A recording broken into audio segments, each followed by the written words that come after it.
어제 정부가 지역사회 통합 돌봄 기본 계획을 발표했습니다. 어르신이 병원이 아닌 자신이 살던 곳에서 건강한 노후를 보낼 수 있도록 하는 것이 주요 내용인데요. 자세한 내용 황승현 보건복지부 커뮤니티 케어 추진단장과 함께 이야기 나눠보겠습니다. 안녕하십니까? 안녕하십니까? 예, 먼저 본 얘기에 앞서서요. 지역사회 통합 돌봄이란 무엇인지 자세하게 설명해 주시죠. 예, 그 지역사회 안에서 예. 지역사회의 힘으로 시설이나 병원이 아니라 이제 어르신들이 이제 노후를 편안하고 건강하게 보내실 수 있도록 보건의료 또는 이제 돌봄, 장기요양 또 여러 가지 복지 서비스, 주거 서비스들을 통합적으로 연계해서 제공하고자 하는 것이 그 내용이 되겠습니다. 여기서 핵심은 원래 살던 곳에서 안전하게 노후를 보내는 거잖아요. 예, 가급적이면은 자기가 살던 곳에 그대로 사시거나 아니면 최소한 그와 유사한 환경에서 지역사회와 잘 소통하면서 살아가시도록 하는 것이 기본적인 이념입니다. 네, 오늘 단장께서 지역사회 통합 돌봄에 대해서 소개를 해주실 텐데 그 소속이 커뮤니티 케어 추진단입니다. 이 커뮤니티 케어는 무엇을 말하는 건가요? 예, 조금 전에도 뭐 설명을 드렸습니다만은 커뮤니티라고 하는 것이 지역사회를 의미한다면 지역사회 안에서 지역사회 구성원들과 소통하고 또 지역사회가 가진 그 힘을 이용해서 그분이 이제 잘 살아가실 수 있도록 도와드리겠다라고 하는 것이 그 용어의 의미고요. 이제 영국이나 이제 일본 같은 그러한 그 선진국에서 특히 이제 영국에서 그 용어로서 이제 정립이 되어 있는 그러한 정책 방향이 되겠습니다. 지금 현재 우리나라는 이제 고령 사회죠. 지금 노인분들이 많은데 그렇다면 이 지역사회 통합 돌봄이 추진된 배경은 어디에 있다고 보십니까? 예, 그 고령 사회를 넘어서 2026년도가 되면 우리 사회가 초고령 사회로 진입하게 됩니다. 초고령 사회는 이제 전 국민의 이제 20% 이상 이제 노인이 되시는 그러한 그 이제 인구 구조를 갖는 걸 의미하는데요. 그때가 되면은 이제 아무래도 이제 기존의 이제 병원이나 시설 중심의 서비스만으로는 그 이제 수요하는 증가하는 그 노인 돌봄의 수요를 커버할 수가 없게 되고요.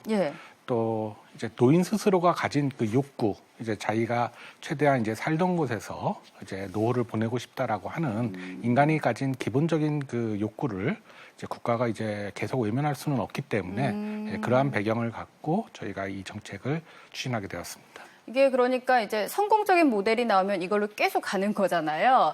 내년에 보니까요, 6월부터 2년간 지자체에서 선도 사업이 실시된다고 합니다. 소개 좀 해주시죠. 예, 지금 현재 국회에 관련 예산이 이제 제출이 되어 있습니다. 이제 그 내용을 보면은 이제 저희가 이제 그 커뮤니티 케어를 적절하게 잘 수행할 수 있을 거다. 그리고 지자체가 그 이제 능력과 의지가 있는 곳 이런 곳을 이제 공모 절차를 통해서 이제 선정하게 되겠고요.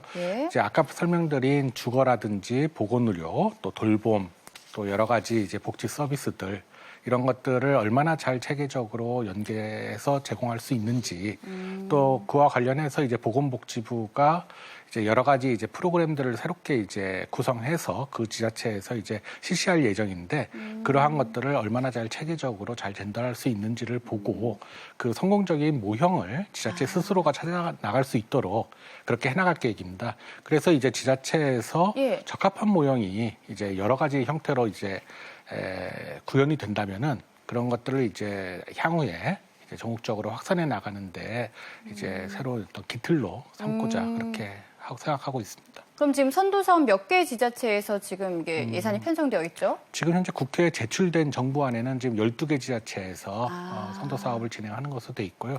노인, 장애인, 정신질환자, 또 노숙인들에 대해서 좀 특화된 모형들을 좀 실시하려고 생각을 하고 있습니다. 참고로 그 영국 같은 경우에는 3년간 그 28개 지자체에서 그 시범 사업을 진행을 해서 나중에는 이제 한 7가지 정도 모형으로 이렇게 조금 이제 정리를 해서 이제 전국적으로 이제 확산했던 그러한 경험들도 있는 것으로 저희가 알고 있습니다. 그럼 이 서비스의 핵심 요소도 좀 살펴보도록 하겠습니다. 어떤 내용의 특징인가요? 총 4가지 정도로 저희가 가장 시급하고 핵심적인 부분을 뽑아봤습니다. 물론 이제 여러 가지 그 외에도 다양한 서비스와 이제 그 내용들이 있을 수 있겠습니다만은 가장 우선 첫 번째로 고려해야 될 것이 주거. 그러니까 이제 적합한 이 집을 이제 제공하거나 또는 이제 노인들이 살기에 적합한 구조가 되도록 이제 주거 환경을 이제 변화시키는 것. 예. 이게 이제 첫 번째고요. 두 번째로는 이제 아무래도 이제 건강상의 문제를 안고 계시는 분들이니까 이제 보건의료와 관련된 서비스를 얼마나 이제 자기 집이나 아니면 인근에서 그 서비스를 이용할 수 있도록 할 것이냐. 예, 그래서 보건의료나 이제 건강관리와 관련된 그런 서비스와 관련된 내용이 이제 두 번째고요. 예. 세 번째로는 이제 돌봄이나 또는 이제 장기요양과 관련된 서비스를 가족이 너무 많은 큰 부담을 느끼지 않도록 예, 집에서 이제 잘 적절하게 제공을 받을 수 있도록 확충하는 것. 예, 이게 또 큰 내용이 되겠습니다. 마지막으로 예. 지금까지 말씀드린 이러한 그 핵심적인 서비스들을 얼마나 그 대상자 중심으로 체계적으로 잘 엮어가지고 잘 전달할 수 있느냐라고 하는 그 전달 체계를 확립하는 것. 이것도 지금 단계에서 꼭 필요한 시급한 과제라고 생각하고 있습니다. 네, 알겠습니다. 그렇다면 이 과제들에 대해서 좀 하나하나 살펴보도록 하겠습니다. 첫 번째가 주거 인프라 확충입니다. 이에 대해서는 어떤 방안이 마련되어 있습니까? 예, 구체적으로는 이제 복지부 혼자만의 힘으로는 어려운 과제라고 저희가 생각을 하고 있습니다. 그래서 그 주거 정책을 전담하고 있는 이제 국토부와 긴밀한 협업 관계를 이루었고요. 지난 9월 달에 보건복지부, 국토교통부, 또 행정안전부 3개 부처 장관이 이제 MOU를 체결한 바가 있습니다. 그 MOU의 핵심적인 내용 중에 하나가 이 주거 지원과 관련해 가지고 커뮤니티 케어와 긴밀하게 연결하는 부분인데요. 이 서비스가 적절하게 연결된 형태의 케어 안심주택. 그러니까 이제 인근의 이제 복지관이라든지 또는 의료기관 또는 돌봄기관을 잘 체계적으로 연결한 그러한 형태의 주거를 앞으로 좀 많이 공급하려고 생각하고 있고요. 두 번째로는 이제 집수리 사업을 통해서 그 노인들에게 적합한 집안 구조를 이제 만들어주고 이거를 이제 장기요양보험의 어떤 급여화하는 것. 예, 이것도 포함을 하고 있습니다. 그리고 이제 시범 사업을 내년도 이후에 지금 진행하는 그 과정에 있어서도 도시 재개발 기능들, 그러니까는 이제 도시 재생을 하는 그 기능을 이 시범 사업과 결합을 시켜서 어떤 핵심적인 어떤 그 인프라들이 이제 입주할 수 있는 공간을 만드는 것. 이것이 또한 그 주거와 관련해 가지고 중요한 과제라고 이렇게 생각을 하고 있습니다. 그러니까 첫 번째 어르신들을 위한 주거 인프라 확충에는 그 케어 안심 주택, 그 주거 공간을 개선하는 데가 있고요. 또 하나는 이제 집수리가 있는데 두 번째가 이제 집으로 직접 찾아가는 방문 의료 서비스가 있습니다. 여기는 어떤 내용이 있습니까? 이제 방문형의 서비스가 지금 우리나라에서는 이제 많이 활성화되어 있지는 못한 상황입니다. 얼핏 생각하면은 이제 자기가 의료적 수요가 있거나 특히 이제 몸이 아플 때는 이제 병원을 찾아가거나 또는 이제 뭐 입원을 하거나 뭐 이런 거가 이제 일상적인 그 형태인데요. 이제 거동이 불편한 노인분들을 위해서는 아무래도 이제 방문형의 보건의료 서비스가 상당히 중요합니다. 그래서 건강 관리를 이제 해주기 위해서 기존의 이제 보건소뿐만이 아니라 보건소 산하에 이제 그 주민 건강센터를 단계적으로 이제 많이 확충을 해가지고 찾아가는 형태의 이제 건강 관리 또는 이제 방문 보건 사업을 좀 많이 활성화하고요. 그리고 이제 특히 이제 왕진 서비스, 그러니까 이제 의사가 진료를 위해 가지고 이제 찾아가서 방문 진료를 할 수 있도록 그 시범 사업의 형태로 이제 사업을 실시를 하고 또 그에 관련해 가지고 이제 건강보험의 수가를 설정한다든지 이러한 그 노력을 앞으로 해나갈 계획입니다. 그리고 이제 특히 이제 그 병원에서 퇴원하시는 분들에 대해서 지금까지 이제 잘 이루어지지 않았던 서비스인데 퇴원 이전에 재가의 서비스를 미리 사전적으로 이제 그 연계를 해가지고 퇴원과 동시에 이제 재가 서비스들을 끊임없이 이제 제공받을 수 있도록 미리 다 준비를 갖춰서 이제 퇴원을 하실 수 있도록 이제 요양병원이나 종합병원이나 이제 정신병원 같은데 그런데 이제 그런 전담 조직을 만들고 거기서 이제 의료사회복지사라든지 간호사, 의사들이 팀을 이루어서 그러한 그 계획을 사전에 이제 작성해서 환자에게 제공하는 그런 서비스도 앞으로 실시하고자 합니다. 그러니까 퇴원 후에도 걱정 없도록 이렇게 도와준다는 건데 이어서 여쭤볼게요. 그럼 제가 장기 요양이나 돌봄 서비스는 앞으로 어떻게 된다는 건가요? 예, 핵심적인 돌봄 서비스가 노인들에 대해서는 이제 제가 장기 요양보험의 그 서비스가 되겠는데요. 예. 지금 현재 우리나라의 그 요양보험의 이제 혜택을 받으시는 노인들의 비율이 그 OECD 선진국 등에 비해서 좀 낮은 지금 상황입니다.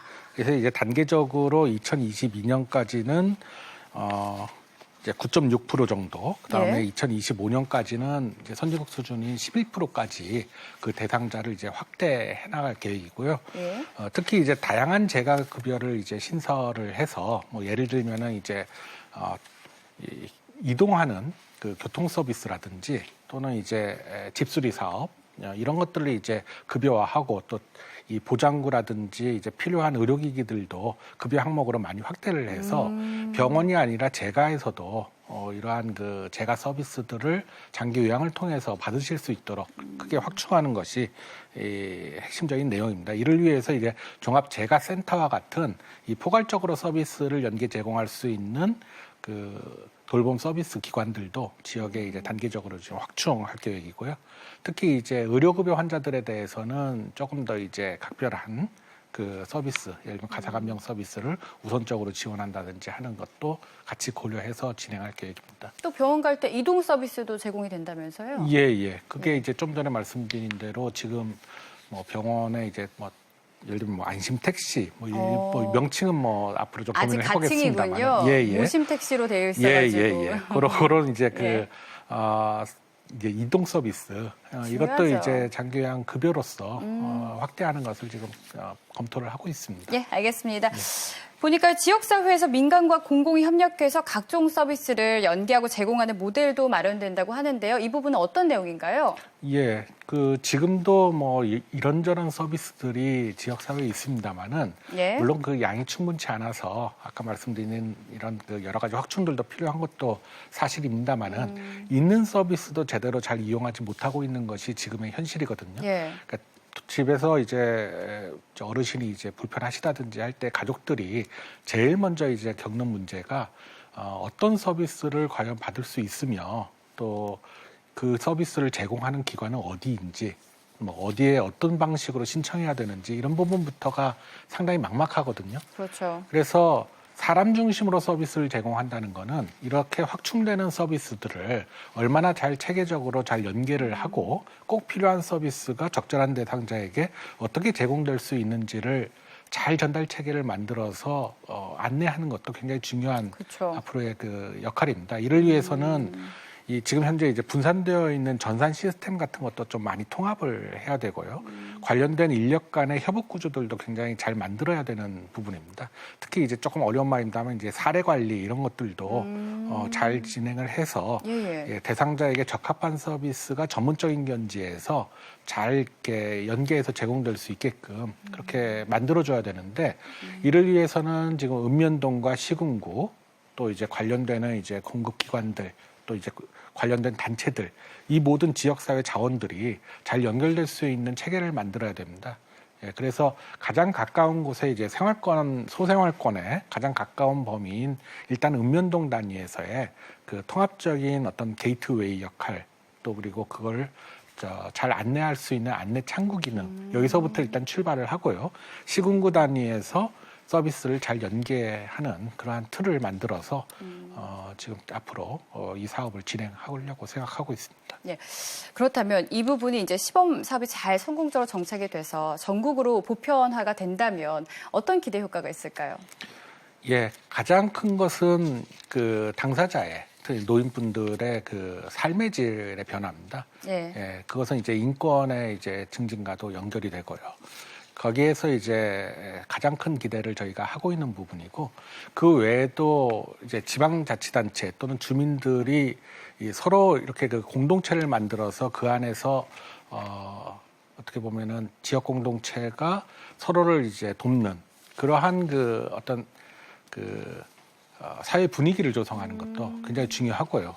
경제적 견지에서는 이 사회보장의 지속 가능성 확보라든지 또는 이제 좋은 일자리 창출 또 재가 서비스를 중심으로 한 이 서비스 시장의 확대로 인해 가지고 특히 여성들의 그 사회 진출이나 어떤 그 일자리 창출 여기에도 크게 기여할 것으로 저희가 기대를 하고 있는 측면이 있습니다. 네, 오늘 여기까지 듣겠습니다.